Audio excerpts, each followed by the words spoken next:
Well, this set of dreams was rather interesting. So, first, I dreamed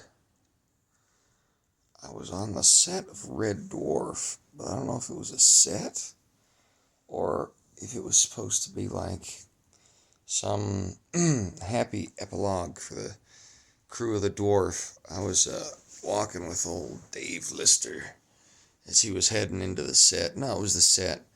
And I walked past the writer's table for all the boys who wrote for Red Dwarf. And we were talking, me and Dave, about this, that, and the other thing. And was having a good conversation with him, but he had to focus on what he was about to do. And then he went and did it.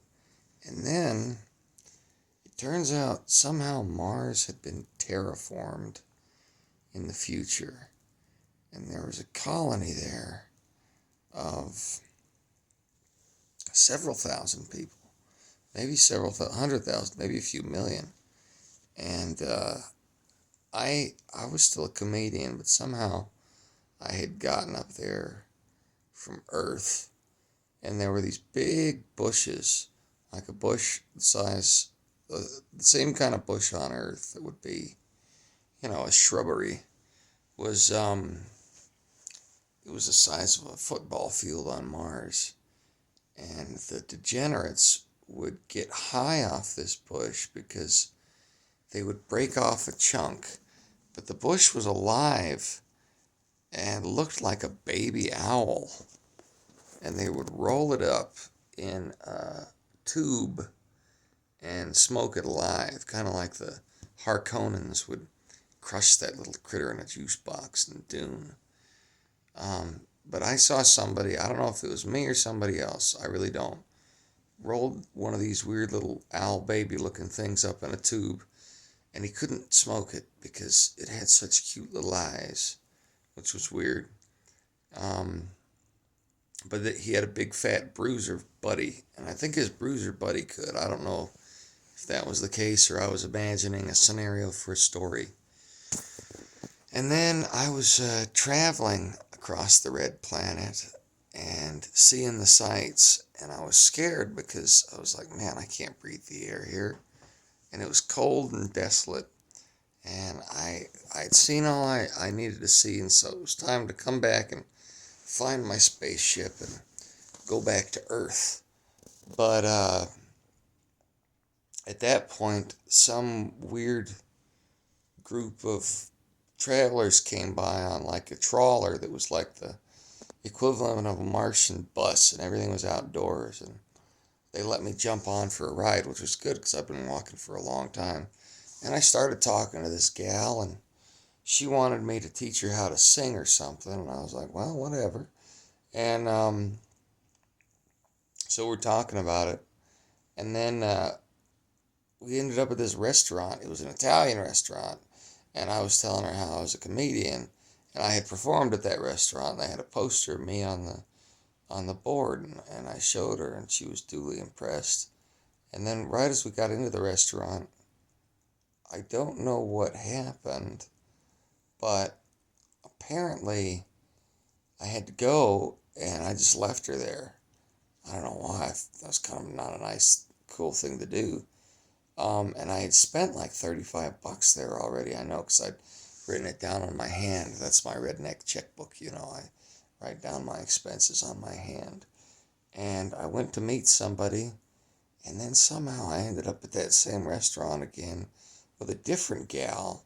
And while I was sitting in a booth, that other gal was behind me talking about how evil men were. And so I just kind of scrunched down in the booth like, oh, she ain't left yet. Oh no. Oh, I feel really bad about this.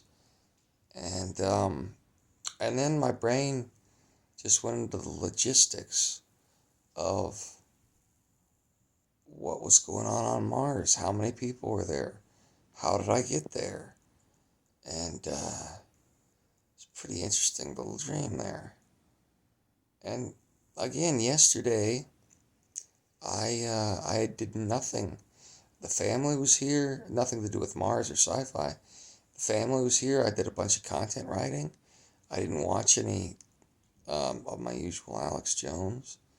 Um, let's see. we watched a YouTube video about scammers and played some Wii bowling. And I have no idea, whatever, anything. I mean, it was blizzarding. It was all white. I didn't see any red colors yesterday. I don't know how that could be anything about my brain breaking anything down. It did seem like a fun kind of movie or plot. But also, I love Red Dwarf, but I haven't watched Red Dwarf in months, many months. So I don't know why I was dreaming about Dave Lister and then traveling around on Mars, and my buddy was smoking Martians. Oh, there was also a short bit where I saw the Martians, and they were these fat, frumpy things with skinny little heads that had long noses, yellow skin, wide set eyes, little or no hair, and goofy, frumpy, chunky bodies that were all, they weren't like fat, but they were like, it looked like some weird claymation thing. Kind of like that elephant creature in Return of the Jedi playing the nose flute, but different color. More lifelike eyes. And I just saw two or three of them looking off into the distance. They had blank expressions you couldn't read. But they were, of course, humanoid. And I don't believe in aliens. I believe in the Bible, and Genesis 6 talks about Nephilim.